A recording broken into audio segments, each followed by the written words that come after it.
we are going to discuss about sources of finance in agriculture. तो agriculture में कौन कौन से सोर्स होते हैं फिनेंस के।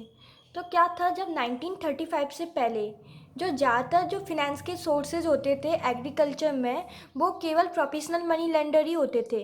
कोई इंस्टीट्यूशनल एजेंसी उस टाइम पे नहीं बनी थी। और जो फार्मर होते थे उनको मनी की ज़रूरत होती थी एक्सटर्नल सोर्स से, क्योंकि उनके पास खुद के पास इतनी मनी नहीं होती थी कि वो पूरा एग्रीकल्चर का कर लें और अपनी फैमिली को भी पाल लें। तो उनको बाहर से क्रेडिट लेने की नीड होती थी। तो ये नीड उस समय प्रोफेशनल मनी लेंडर ही पूरी करते थे, जो कि बहुत ही ज़्यादा अनडली प्रोसेस करते थे। उनकी प्रोसेस अच्छी नहीं होती थी और वो बहुत ज़्यादा रेट ऑफ इंटरेस्ट होते थे जो उनके लोन होते थे। और वो कभी कभार क्या होता था कि वो बॉन्ड को भी बदल देते थे।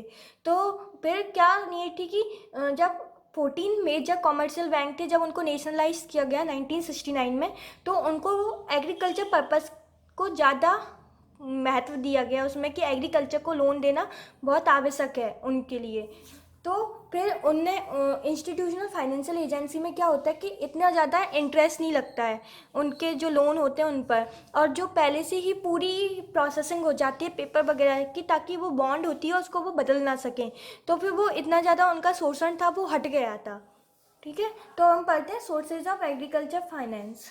तो finance in agriculture is as important as other input being used in agricultural production. तो फिनेंस मतलब कि जो लोन होता है एग्रीकल्चर में वो इतना ही इम्पॉर्टेंट है जिन्हें अदर इनपुट होते हैं। और अदर इनपुट क्या होते हैं, लैंड, लेबर, कैपिटल वगैरह ये सब आ जाते हैं। तो ये फिनेंस होता है, ये भी इतना इम्पॉर्टेंट इनपुट होता है, क्योंकि अगर फाइनेंस ही नहीं होगा तो फिर तो फिर वो सामान कैसे खरीदेंगे एग्रीकल्चर के लिए। But his own money is always inadequate and he needs outside finance और credit। तो क्या होता था कि जो फार्मर की जो खुद की मनी थी वो इतनी ज़्यादा एडिक्वेट नहीं होती थी, इसलिए उसे है ना आउटसाइड क्रेडिट की आवश्यकता पड़ती थी। तो क्या होता था, जो प्रोफेशनल मनी लेंडर थे वो मेन सोर्स ऑफ क्रेडिट थे एग्रीकल्चर में 1935 तक। अब वो क्या करते थे कि वो है ना बहुत ही ज़्यादा रेट ऑफ इंटरेस्ट लेते थे जो भी वो लोन देते थे और वो है ना जब उन्हें लोन की रिकवरी करनी थी तो बहुत ज़्यादा सीरियस प्रैक्टिस करते थे, उनको बहुत ज़्यादा टॉर्चर करते थे अगर कोई फार्मर उनका लोन है वो पे नहीं कर पाता था। As a result, farmers were heavily burdened with debt and many of them perpetuated debt। तो क्या होता था कि जो फार्मर है उसके ऊपर बहुत ज़्यादा कर्जा चल जाता था, तो अब वो उस कर्जे को चुका नहीं पाता था। डेप्थ माने कर्जा, ओके। लेकिन जब reserve bank of India act 1934 पास हुआ और district central cooperative bank act हुआ और लैंड डेवलपमेंट बैंक एक्ट पास हुए, तो एग्रीकल्चर क्रेडिट रिसीव तो फिर एग्रीकल्चर के लिए जो क्रेडिट था ना उसको फिर इम्पोर्टेंस दिया गया कि ये भी बहुत इम्पोर्टेंट है, क्योंकि एग्रीकल्चर क्या है, हमारे इंडिया की बैकबोन है। तो एग्रीकल्चर बैकबोन है, इसलिए हमें क्रेडिट की बहुत ज़रूरत है कि हम एग्रीकल्चर सेक्टर में भी लोन देना स्टार्ट करें। And there were improvement in agriculture credit, a powerful alternative agency came into being. तो फिर क्या हो गया, एक एजेंसी आ गई और वो एजेंसी क्या थी, इंस्टीट्यूशनल एजेंसी।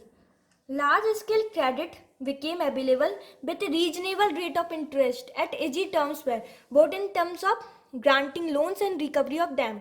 तो फिर क्या हुआ था कि बहुत large scale of credit available होने लग गया और उसकी जो रेट ऑफ इंटरेस्ट थी वो भी कम होती थी और वो आसानी से मिल जाता था, और उसकी जो रिकवरी की जो टर्म्स थी ना वो भी इतनी ज़्यादा कठिन नहीं होती थी, ना ही इतनी ज़्यादा टॉर्चरिंग होती थी, जो कि हमारे जो प्राइवेट मनी लेंडर करते थे, प्रोफेशनल मनी लेंडर करते थे, वो क्या करते थे, बहुत बेकार प्रैक्टिसेस करते थे और फार्मर को क्या करते थे, बहुत ज़्यादा टॉर्चर करते थे, जिसके कारण जो फार्मर होता था उनका जो रेट ऑफ इंटरेस्ट वो ज़्यादा होता था, जिसके कारण फार्मर पे क्या होता था, कर्जे पर कर्जा चढ़ता जाता था। लेकिन जब इंस्टीट्यूशनल फाइनेंशियल एजेंसी आई, लॉज वगैरह बने, तो फिर क्या हुआ, इनको आसानी होने लगी फार्मर को क्रेडिट नीड के लिए।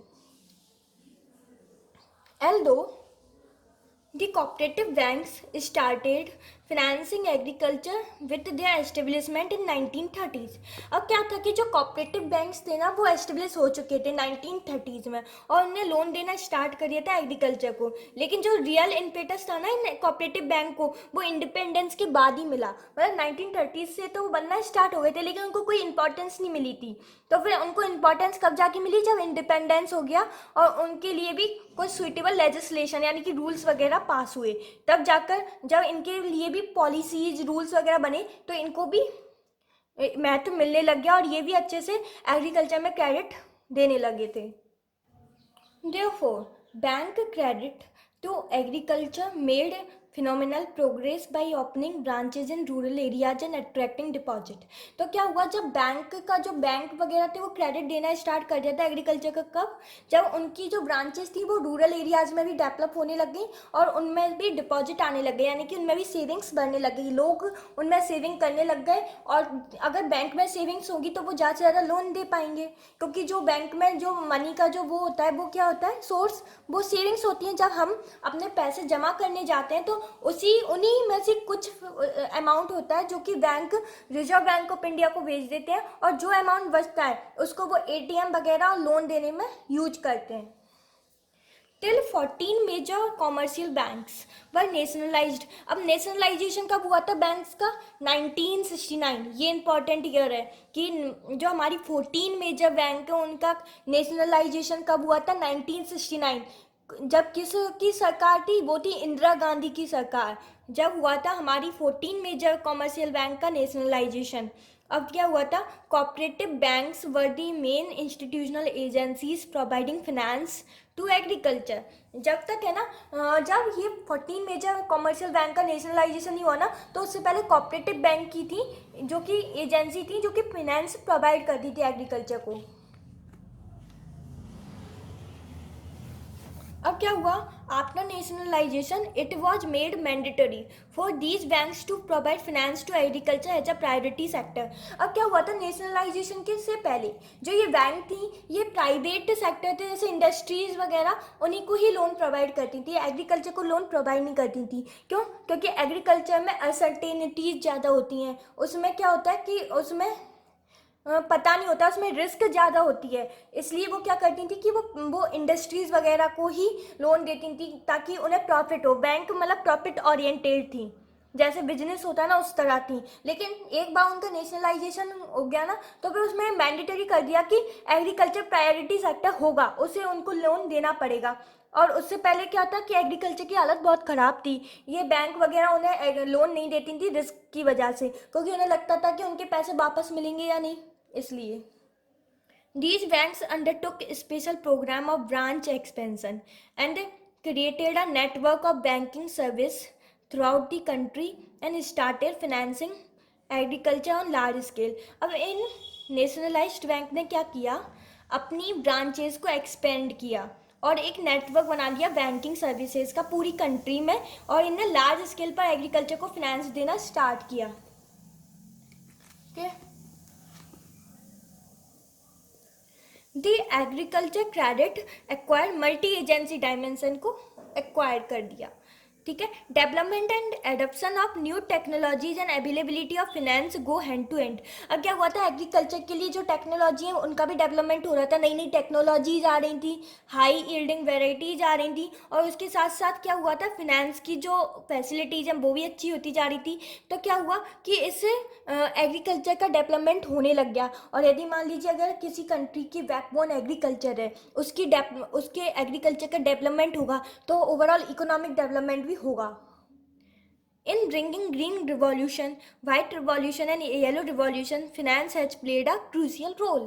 तो हमको पता है कि जो भी ग्रीन रिवॉल्यूशन हुए, जो ग्रीन रिवॉल्यूशन था जो कि मेनली ग्रेन्स की यील्ड को बढ़ा रहा था, व्हीट राइस, तो उसमें क्या था कि high yielding varieties, high level of fertilisers, pesticides, chemicals का बहुत ज़्यादा यूज हो रहा था। तो उन केमिकल्स को खरीदने के लिए पैसा चाहिए, तो पैसा कहाँ से आएगा, फिनेंस, लोन से। तो फिर अगर लोन अच्छे से सही टाइम पर सही अमाउंट में मिल गया तो फिर क्या होगा, इनको प्रमोशन मिलेगा, यानी कि ग्रीन रिवॉल्यूशन सक्सेसफुल होगी, क्योंकि फार्मर्स क्या होंगे कि वो पेस्टिसाइड्स, फर्टिलाइजर वो खरीद पाएंगे और लगा पाएंगे, ग्रो कर पाएंगे अपनी क्रॉप्स को, ठीक है। फिर आता है the procedure and amount of loan for various purpose have been standardised among the various purpose crop loans short term loans has the major share. अब क्या हुआ था, अब उन्होंने अलग अलग प्रिंसिपल्स बना लिए जो कि मैं आपको पढ़ा चुकी हूँ, 7 P's ऑफ क्रेडिट और ये 5 C's ऑफ क्रेडिट और कैसे 3 R's ऑफ क्रेडिट जिससे हम क्रेडिट एनालिसिस करते हैं। तो ये सब स्टैंडर्डाइजेशन बनाया गया, तो पूरी तरह से इन्हें एक अच्छा एक फॉर्मलाइज्ड नोट तैयार कर लिया कि कैसे एग्रीकल्चर को लोन देना है।